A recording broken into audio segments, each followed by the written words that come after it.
Listen to me.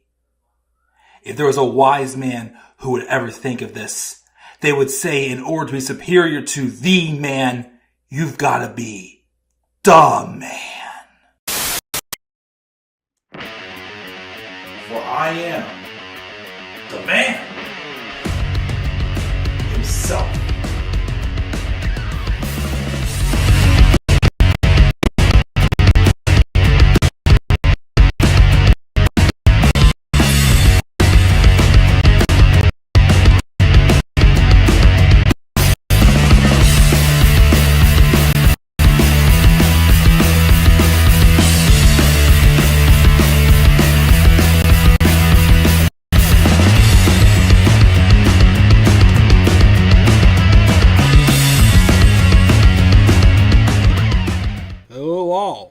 How you guys all doing tonight? It's Thursday evening. This is the Club of the Man 1993.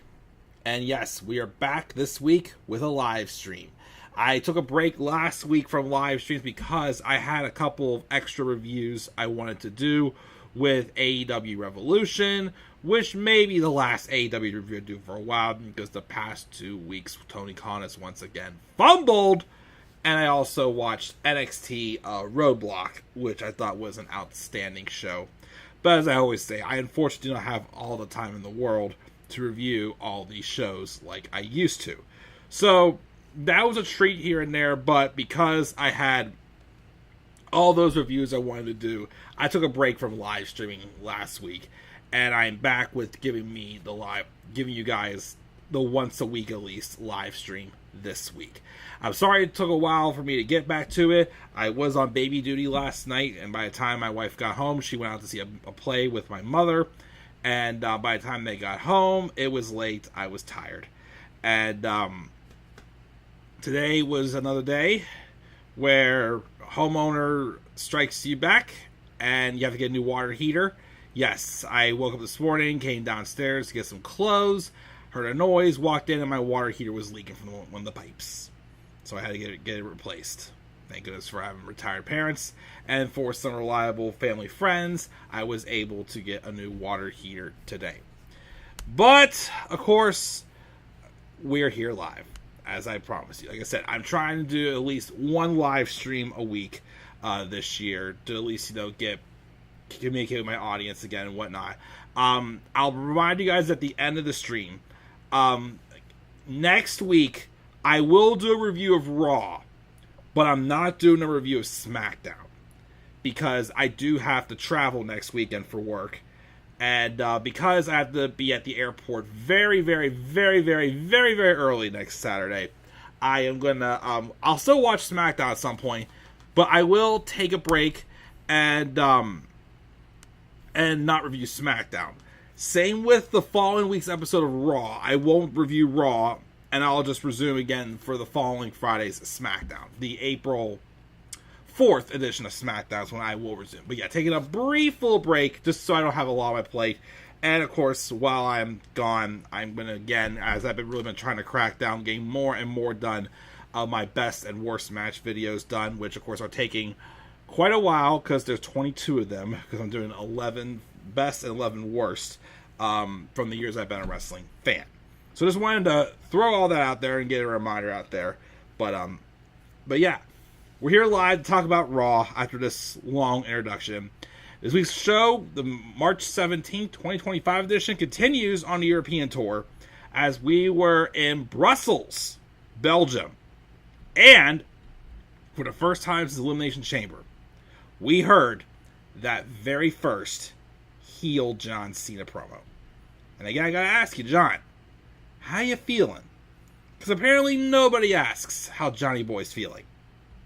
And he talks and breaks up with an abusive 25-year relationship. Yes, that is the thesis statement for this promo we're about to get into in just a second. But as always, let me give my live chat audience their moment to shine. And we've got Tyler to live chat. What's up, Tyler? He's playing some 2K25. Very nice, my friend. Again, I can't get 2K25 because I don't have a system after 2K25. If it comes down to Switch, then I will buy it for sure. We got the Fallen Soul 99. Welcome. How's it going, my brother? John Cena's segment is a national treasure, and even though he's a heel, he made a lot of great points after 25 years in the company. You bet he did. Why, John Cena, why? Tell me why. If JR was around, imagine that. Oh, geez. Like, Michael Cole already with his emotions about it is already great.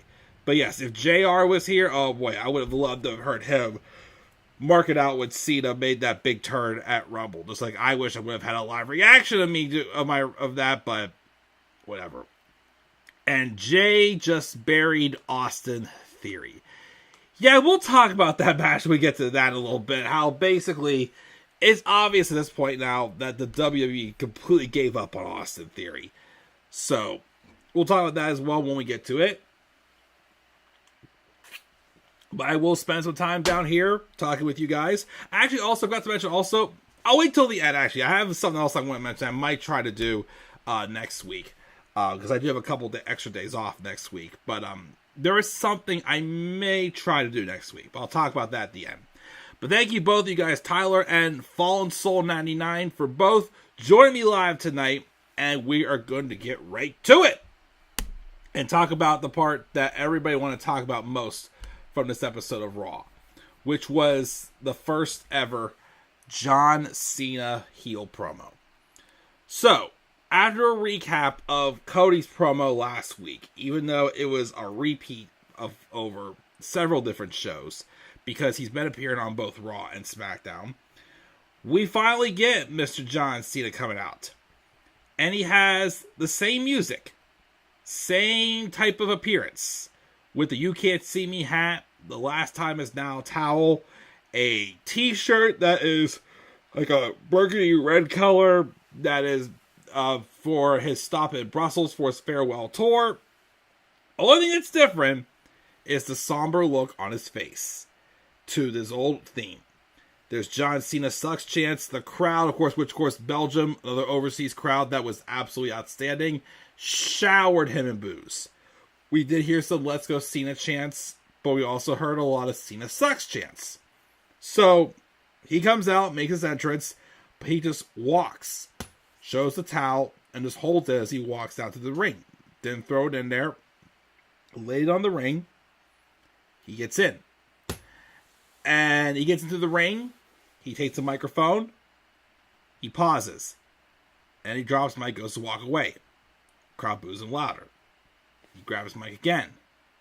He then drops it. Goes to walk away. And I'm like, don't tell me we're getting one of these promos where he doesn't talk. We have to wait yet another week. But wasn't the case. After, of course, he paused before speaking and getting some more Let's Go Cena chants and Cena sucks chants. He just said a couple of little things. Said something about when someone is properly grounded in life, they shouldn't have to look outside themselves for approval. And the crowd continues to boo him like crazy. And he says, "You're making this easy for me." And then he mentions, again, a term that I haven't used since college, which when writing essays. Which after a while, I found it easier, honestly, to work backwards, write the essay, then come up with the thesis statement. That's right. The thesis statement for this promo was John Cena's line, "For 25 years, I've been the victim of an abusive relationship." And of course, the boos continue. And then he then snaps at the crowd for booing him, saying, "You've lost your time to talk." And the crowd still continues to boo. And again, John just played to the crowd. He said, "Take the floor." Because all the crowd does is be hurtful and abusive and bullies him into being our damn puppet and expect him to do it with a smile on his face. And then, well, that's not happening anymore. We're getting some F.U. Cena chants. And he holds the mic out for them to say as well. And he says, "You know, I am not a baby face. I am not a heel. I'm a human being. And each and every one of us has been awful to him. It's been the same noise for 25 damn years. When he first got here, we let him know that we hated him. In moments of embarrassment and shame, what did he do? He changed himself, hoping maybe we'd like him a little more. And for a little bit, it worked. But it wasn't enough. So he worked hard like he always does. And he started to win. And win. And win. And win. And win. And win. And win. And he won a lot, damn it. And we hated it. And again, it wasn't enough. So he spent the next 10 years trying to give away everything he possibly could. And it still wasn't enough. He takes a moment to calm himself and gets the shut the fuck up chance for his troubles. And in his final moments, what can he do? He can walk away. And he chides the crowd for cheering that. And says his retirement is unprecedented because he's actually walking away at the end of the year. And he tried to do one last nice thing. And what happened once again? We ruined it. For 2 seconds, it was great. And then it's never enough. The crowd starts chanting, na, na, na, na, na, na, na, na, hey, hey, hey, goodbye. And he says, you've all proven my point. With every breath, no matter what he does, it's never enough. And we shall be ashamed. All the fans ever do is take and take and take and take and take. And we only care about ourselves. He put his values on the line to make a very important choice in his life. And all we can think of is, what do we get? His story changed. He comes to our town. This is trending. Not one of these SOBs asked him how he feels, just what do we get?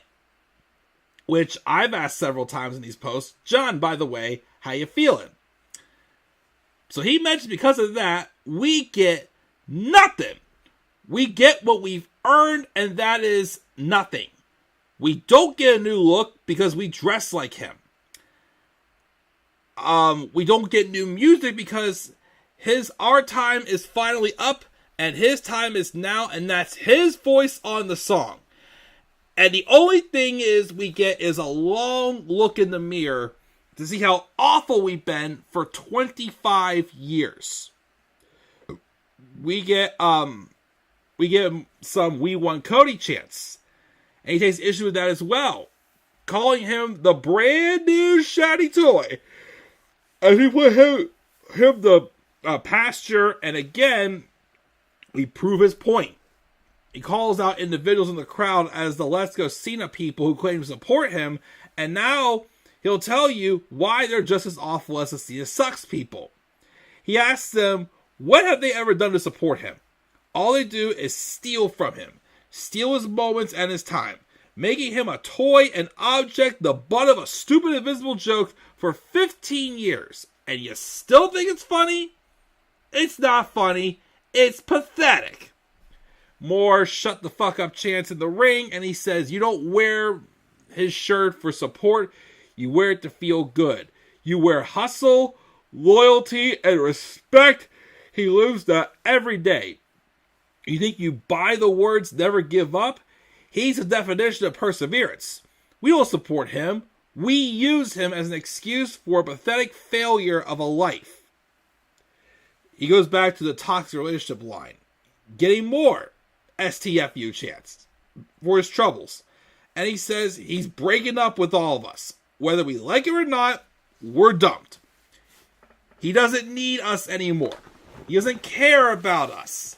And we don't matter to him. And there's no noise you can make, nothing you can do, because you know he's right and you know you're wrong. And that's when Cody comes out. Cody gets on the mic and says he thinks everyone, including himself, was ready to hear John Cena. And he says the fans have given him their worst. Well, they've also given him their best. Because he was special. Because he could take it. Because he could carry it. And then Cena, under his breath, just goes, listen, kid, And then Cody just barks out, enough! He's not a kid. It's WWE champion. He then asks John, who the hell are you? Where's the guy on that shirt? Even after what he did, he was excited to go week to week, face to face with John Cena, and he got this instead? This better not show up at WrestleMania. Because if it does, he runs it over and runs it out. Because he took his best shot and it wasn't good enough, and he'll retire it early. So go find John Cena so you can wrestle him WrestleMania 41 and not this whiny bitch. Mic drop. The crowd sung Cody's name as he leaves, and then when Cena stands in the ring for a bit, then he starts to leave. He takes a towel with him, and they again chant the na na na na, na na na na, hey hey hey, goodbye. And as he's walking out, Michael Cole talks about his years riding with Cena and berates him for complaining about the fans when they've made him a massive movie star. Further, he calls him an irrational prick. Corey Graves Corey Graves is on commentary as Pat McAfee had other commitments this week. But Graves says we don't have to like it, but clearly John was speaking his truth. Wow. So first off, this promo did cause some stuff to get cut. Apparently, the Jey Uso Austin Theory match was supposed to go about 10 minutes, I heard. But because of the length of Cena's promo, it had to get cut. Do I wish it could have been handled a little bit differently? Yes. And I'll explain when we get to that. But, yeah, where do I start with this Cena promo? Other than the fact that it was the best thing of the show, for sure. So, I know a lot of people were surprised he didn't mention The Rock. He didn't really talk much about Cody personally. It was more so, again, just about him. And I think back to promos that started some really good heel runs. One that always stands out to me is the one with Tommaso Ciampa in 2017. The premise seemed just very basic, if I'm being honest. All basically was that you people tried to replace me with dream opponents for Johnny Gargano when I got injured. And then when he got injured again during the match, he knew that Johnny would do the same thing as the fans. So that's why he turned on him. But of course, when he came back, it felt like something even bigger than that. And that's why I feel like this was kind of that. John Cena basically took everything that people like about him and made us hate it. And it made sense for him to have everything the same, because what's the difference? We've been booing the same thing for how many years? I do feel like, though, like a new look, a new song, I feel like eventually it will come. Maybe when he digs into more of the character, especially when he starts getting more personal with him and Cody, and when he starts talking about, what's his allegiance with The Rock and whatnot. I feel like WrestleMania will get like the full new Cena look, Cena music maybe. Of course, the story has to make sense for it, but John Cena again didn't go outside of just dissecting everything that like symbolized him for 20 some years, and again just made us hate it all. Like, the promo sounded very basic, but it was very effective. Like, for a first promo, it was like him setting his mission statement. He didn't have to include anybody else. And of course, Cody Rhodes had to be the one guy who was just like, I'm holding out hope, thinking this may just be just a little stage. Which, of course, it's not going to be. But I thought that what Cena did was just the right way to go. They didn't, throw all of it at us. That way we had nothing left over for the coming weeks before WrestleMania. But it was a good mission statement for him. Then, of course, like he's going to be there again next week. We can dig more into a personal story with him and Cody. And then eventually, of course, his allegiance with The Rock is going to have to come out as well, too. So I thought it was an outstanding classic promo, for sure, by Cena. And a good way to transition him into the new character, while still, and I'll say this too, It's kind of like when Bayley turned heel in 2019. Kept things the same, slowly shredded off, the old things. As they continue to make them more and more hated. So, I expect big things, of course, from this heel run from John Cena. I know a lot of you guys do. So, we'll see where it goes. I thought, though, it was a great first promo, though, for him, though. The no holds barred match we had with Penta and Ludwig Kaiser was pretty good. Again, Penta, though, is over like Rover, and Ludwig continues to, be a great hand as well. Penta does eventually win with the Penta driver on the chair, and afterwards he calls out Bron Breakker. Well, Bron is facing Finn in the main event, but he wanted a shot for the Intercontinental Championship. That's not the only thing, though, that people are eyeing up Penta for. Because we had a segment with Judgment Day in their clubhouse. Liv, first off, is wishing Finn for good luck in his title match, and Finn wishes her and Raquel luck on both of their next matches. Dominic Mysterio comes in, and Finn thanks him again for getting this title match, which, again, no offense, how did Finn Balor get a title match when he's... I can't tell you the last time Finn Balor has won a match. So why you got a title match? Who the heck knows? But anyways, he thanks Dom for getting his match, and Dom says he's been talking to some people, and he has an idea. He's been pushing the idea of adding new members to Judgment Day, which Finn has not been for. And Finn says, well, who do you have in mind then? Dom's like, what about Penta? Finn then gets upset because he says, you went behind my back and scouted a guy who just said he wants to go after the Intercontinental title. He calls Dom a snake and he storms off. Dom says he didn't know Penta was going to go after the title, but Carlito asks him if he ever even watches the show. Which, yeah, it just happened a few minutes ago, but it's just a coincidence that happened. They fought later on in the night, though, Bron and Finn. Dakota Kai had a great match with Ivy Nile. Again, it really feels like they are seriously showing that probably at the WrestleMania, Dakota Kai is going to get a nice singles push. Which she definitely should. She's an outstanding worker, outstanding seller. Put her in there the right one, and she's going to put on an outstanding match. And Ivy looked good, too. And then Chad Gable, of course, before the match came out, running like he was running late. Although, again, it's so obvious he is the new American luchador, whatever the heck they want to call him. But Dakota does eventually win. I'm surprised Chad hasn't berated American Made yet for not winning any gold while he was gone. But whatever. Then we have the contract signing with Io Sky and Bianca Belair for the women's title match WrestleMania.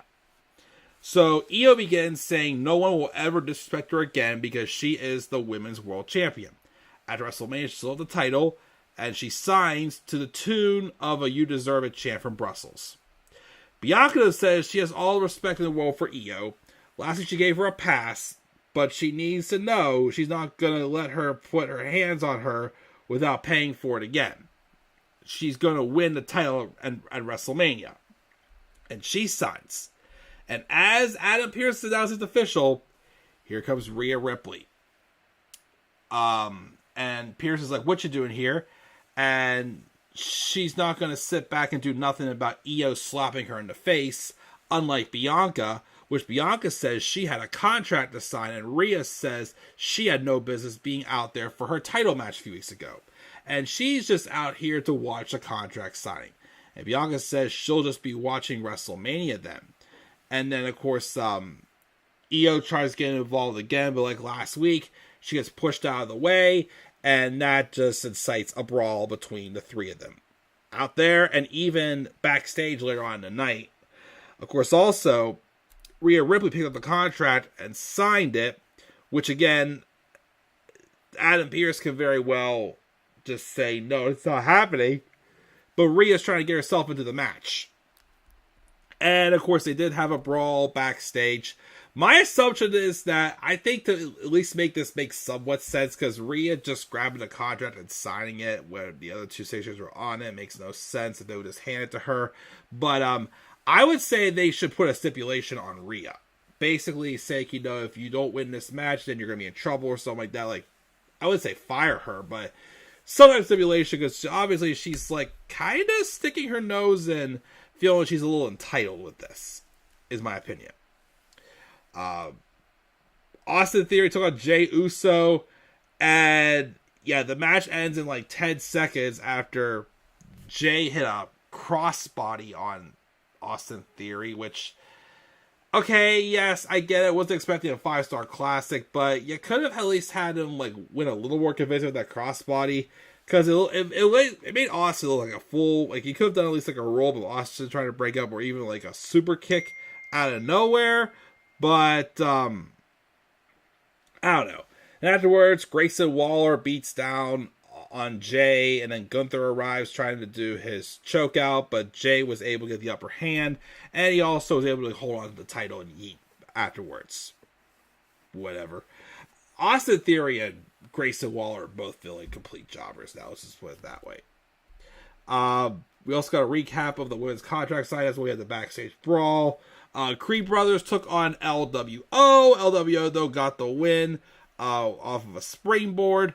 Afterwards, Gable, the masked luchador appears and lays out Ray with a flying headbutt, beating Dragon Lee down, and German suplex takes him out. Ray recovers though, but he got German suplex into Dragon Lee, and then he then hit a diving headbutt to punctuate on the whole exchange. Yeah, we all know it's Chad Gable. What it's going to lead to, I don't know.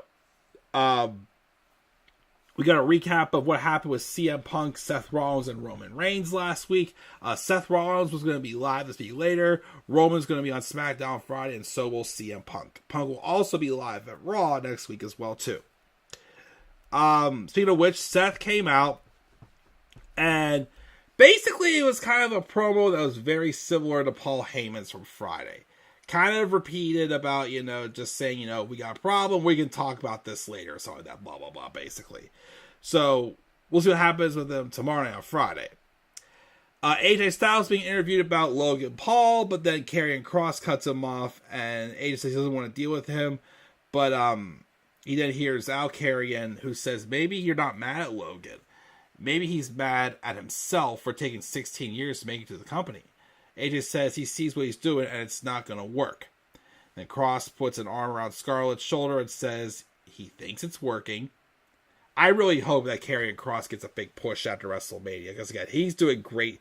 He's showing these teases of how great artistically he can be, and I think that what he's doing with this like devil on your shoulder character is something that could take him somewhere. Braun Breaker and Finn Balor fought for an IC title main event. Again, despite the fact that Finn Balor has done nothing but lose, and again, I don't get how he earned this title shot. It was still a good match. Not going to take away from that. Braun does eventually win, and afterwards, after the rest of the Judgment Day try to get involved, Penta takes them all out, and we have a stare down with Braun and Penta to end the show. And that, my friends, that was my Raw review. Again, we also talked about the John Cena promo. Between that, the crowd, and most of the other stuff, I thought the show was pretty good. I gave it a B+. A B+ this week's episode of Raw. We're going to thoughts on this week's episode of Raw. Make sure these thoughts get down in the comments section below. Don't be a lot of chat, so we're going to sign off here in a second. Other than, actually, Tyler said the Gunther versus Jey should open night 1. Open or close it. Because I still think it's either going to be that match closing night 1, or Roman, Seth, and Punk closing night 1. We'll see, though, but either one of them is going to be an opener for nights 1 or 2, and Finn still sucks. He's put on great matches, but he's not winning, which I find will be problematic. Oh, yeah, also, if I have time, because next week, because, of course, I'm traveling next weekend, and I can't really work any unnecessary overtime right now, I am getting 2 extra days off this coming week, Monday and Thursday. Sunday night into Monday, I may do a live stream I wanted to do for a while involving this. Pull out my Switch and play a game I've been wanting to play for a while, and I'll live stream it for the first time. I already did the tease when I first got it months ago, but I just haven't really had a chance to play my Switch much since. But yeah, I'm going to check out, I'm going to go upstairs and watch the new episode of SVU, and I'm probably going to go to bed. But we'll be here, sporadically throughout the next week, trying to get some more stuff uploaded to the channel. And, of course, as we'll go from there. Remember, Next Friday and the following Monday, no reviews for Raw and SmackDown. But I will resume those on April the 4th. I will be live for Raw, though, again, next week at some point. So, guys, leave your guys' thoughts get down in the comment section below. What are your guys' honest opinions of John Cena's promo? And do you care how John feels as well? You guys' thoughts down in the comment section below. Slap a like on the video and subscribe for more content on my channel. Follow me on Twitter as well, the Club of the Man 93, and also on TikTok and on Instagram with the Club of the Man 1993. And until then, guys, I'll check it out. I'll catch you all later. Have a great rest of your night, and do not forget, in order to be superior to the man, you've got to be the man. And for I am the man himself, and that is not just an opinion, my friends. That is a fact of life. Yeah!